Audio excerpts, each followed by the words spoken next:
Magpies fans. We are the team from Lulie Street, brought to you by United. Now, we're a late Lulie this week. It's been a monstrous week for the footy club.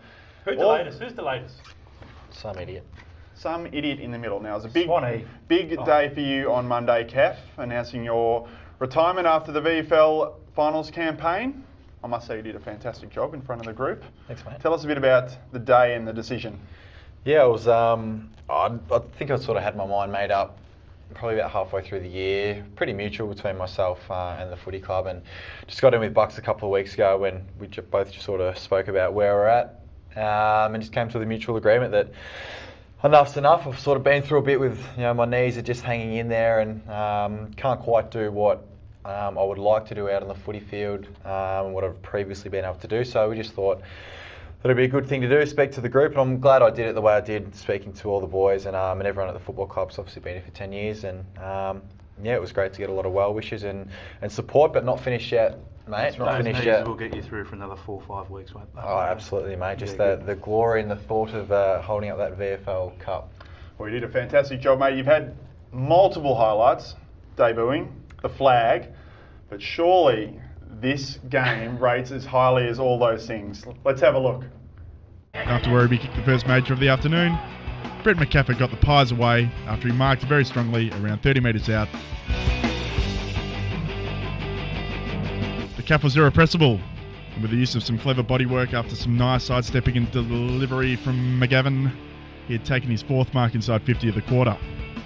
Caff, a very sound kick for goal, converted for his 4th.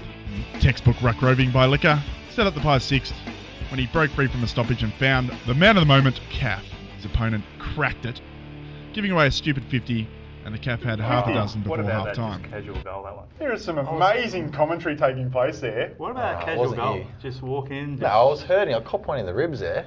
Tough though. Shrugged it off. There's unquestionable, you are tough.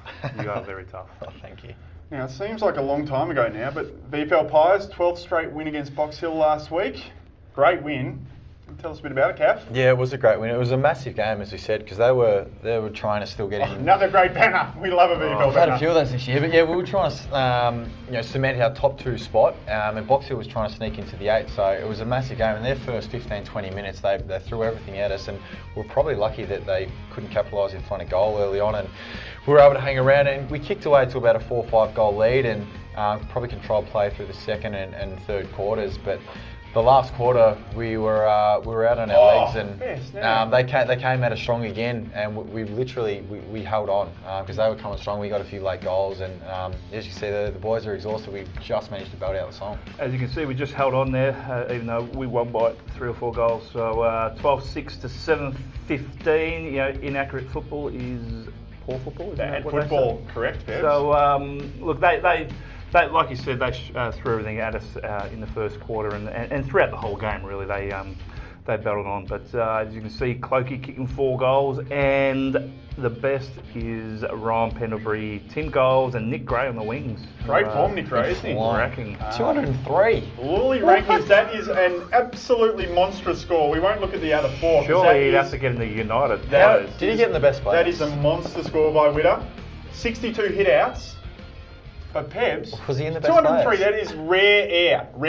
That's 2 weeks in a row he's been snubbed. Well, and he's not happy. We're assuming he's been snubbed. He's not happy either. I'll snub from the best. He didn't. Well, I didn't stay there, hang around to do the best. So. It's never your fault. Dale talking like and Jared Rivers hung around. You are the midfield coach, though, aren't you? Well, I left in my opinion, but they didn't take it. Okay. We know what, he can make amends now with his United Petroleum Player of the Week. So surely 203 Lulie Force gets that done. For a first. This is the first of my United Petroleum players. Plural. So there's 2. So he's definitely. So Witsy's a certainty. 203. And certainty. Witsy doesn't 62 get a look hit-outs. It doesn't get. Hey, do you want to run this segment? I apologise. Quite there. Anyway, one's at one end of the ground, one's at the other end of the ground. The first one is Trav Cloak, who kicked 4 goals, but had a big impact on his offensive pressure and creating opportunities for his smalls. And the other one is a little-known player of Ryan Pendlebury, who had a big game on Sean Makers for Hawthorn, and I thought he did his job really well. So those 2 boys get to my United Petroleum's players of the round. They must have had extraordinary games to be better than a 203 ranking point Lulie game. But look at that. Well, they were, to back Peebs up, they were pretty good, these two guys. Obviously, Trav, clunking a few up forward, and especially late as well when we looked like we were going to get overrun. He kicked a big goal to steady the ship, and Pendle's down back, especially in that last quarter where the backs were just under siege. The midfield was getting a lot of ball in there, and he held up pretty well along with the other guys down there. So, yeah, I can back you up there, but geez, Witsy stiff. He's super stiff. That's a couple of weeks in a row, but... Well, I'm priming Witsy up for the finals. Yeah, okay. I'm trying to keep him angry so he can...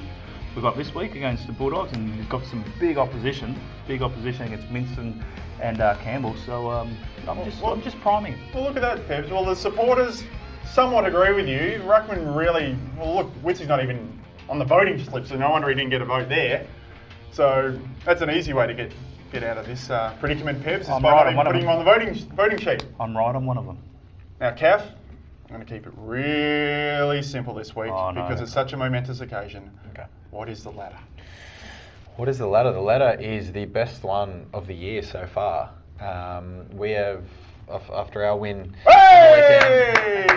on the Hey! weekend, and Casey getting done by Geelong on the weekend, we have just slipped nicely. We've peaked at the right time with our 12th win in a row, and we are sitting on top of the ladder. So destiny is in our hands. Footscray this week, they're coming into some really good form as well, and they're trying to get a top 4 spot as well. So it's pretty simple. We win this week, we keep top spot.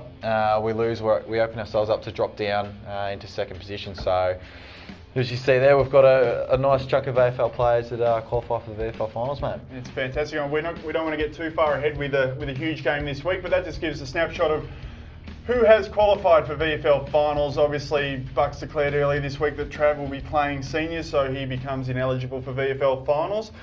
Also, we've had a lot of feedback on VFL finals venue with a first and second finish. Wow, cannot believe this. We qualified for a home final. So the process was we applied to Yarra Council about 2 months ago to see if we could get a final at Victoria Park. Unfortunately, they rejected our proposal.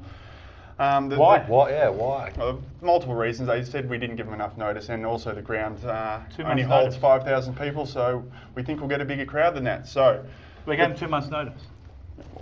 So what's our reward for finishing on top of the ladder if we do? Well, home final.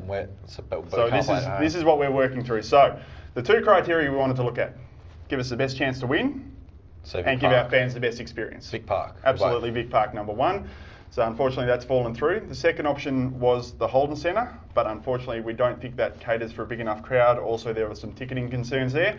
So we've applied to the VFL, and to their credit, they've done a lot of work. Our first final will be at Icon Park, the old Princess Park in Carlton, on Saturday next week at 2 o'clock. It's a great effort by the VFL. They've moved a lot around to get us in there, so we're really grateful. But we're going to need the Pies army to get behind the VFL Pies from now on. So that starts this week. Round 21 versus Footscray at Whitten Oval. Big game here, Wags. Huge game. We need a bumper crowd. We've talked a lot about finals, and now the focus goes on Footscray this week. That's right. So, Pies fans, get behind us. The run starts this Saturday. Kath? And they have been great, the Pies fans, the last couple of weeks. We wanted a crowd out of Box Hill, and we got that, and it really helped us get across the line. So if we can get as many there this week, that'd be massive, and just build through September. That's right. It's a really exciting time for the VFL Pies coming up. It is. You must be really excited, Kath. There's a massive buzz, like with all the boys that you saw there that qualify. We couldn't be more excited. So hopefully the AFL can win against the Hawks this week. We get the job done against Footscray, and then we go from there. And it's the business end. Get along on Saturday to support the VFL Pies. Big September coming up. Go VFL Pies. Flag Pies. Flag Pies.